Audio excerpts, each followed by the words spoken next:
చరిత్ర సృష్టించినోడు ఇప్పుడు ఆ చరిత్రని తిరగరాయబోతున్నాడు. అబద్ధాల గోడల్ని బద్దలు కొట్టి నిజాలను రాగా మీ ముందుంచబోతున్నాడు. నిజమైన వార్తల కోసం వెంటనే డౌన్లోడ్ చేసుకోండి రా యాప్ని.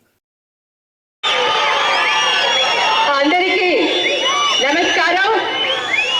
మెడికల్ కాలేజ్ ప్రైవేటీకరణ వ్యతిరేకంగా ప్రజా ఉద్యమం చేపట్టి కోటి సంతకాల సేకరణ అంటూ గత కొన్ని నెలలుగా వైఎస్ఆర్సీపీ పార్టీ కార్యకర్తలు ప్రజల్లోకి వెళ్ళి ప్రజా అభిప్రాయాన్ని సేకరిస్తూ ప్రతి ఒక్కరి దగ్గర నుంచి కూడా సంతకాలను సేకరించి కోటి సంతకాలు అంటే ఒక్కసారి ఆలోచించండి. ప్రజలలో ప్రైవేటైజేషన్ కోసం ఎంత వ్యతిరేకత ఉందో ఈ రోజు కనిపిస్తుంది.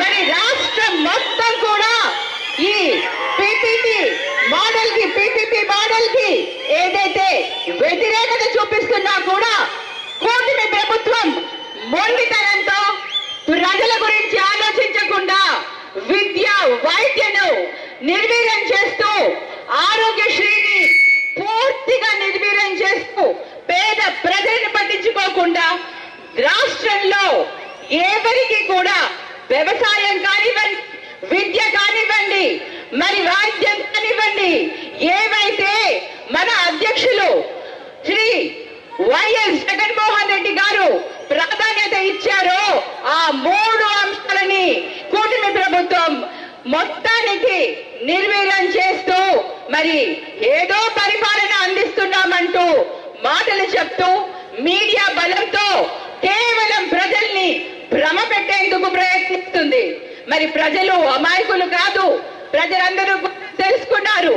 అందుకు ఈ రోజు ఏకమై కోటి సంతకాలను సేకరించి గవర్నర్ కి అందించే విషయంలో మీ అందరి సహకారం ఉన్నందుకు ప్రతి ఒక్కరికి కూడా పేరు పేరున కృతజ్ఞతలు తెలియజేసుకుంటున్నాను. ఇదే విధంగా వైఎస్ఆర్సీపీ పార్టీ ఎప్పుడూ ప్రజలకి అండగా ఉంటుందని తెలియజేసుకుంటూ జగన్మోహన్ రెడ్డి గారు ప్రజల మనిషి అని ప్రతిపక్షంలో ఉన్న ప్రభుత్వంలో ఉన్న ప్రజల గురించి ఆలోచిస్తూ ముందుకు వెళ్లే నాయకుడు మన వైఎస్ జగన్మోహన్ రెడ్డి. అన్నకు అండగా ఉందాం.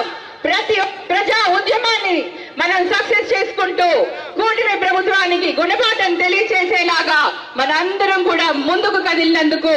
మరిన్ని వీడియోస్ కోసం ఛానల్ ని సబ్స్క్రైబ్ చేయండి. లేటెస్ట్ అప్డేట్స్ కోసం వాట్సాప్ ఛానల్ ని ఫాలో చేయండి. అండ్ లింక్ డిస్క్రిప్షన్ లో ఉంది.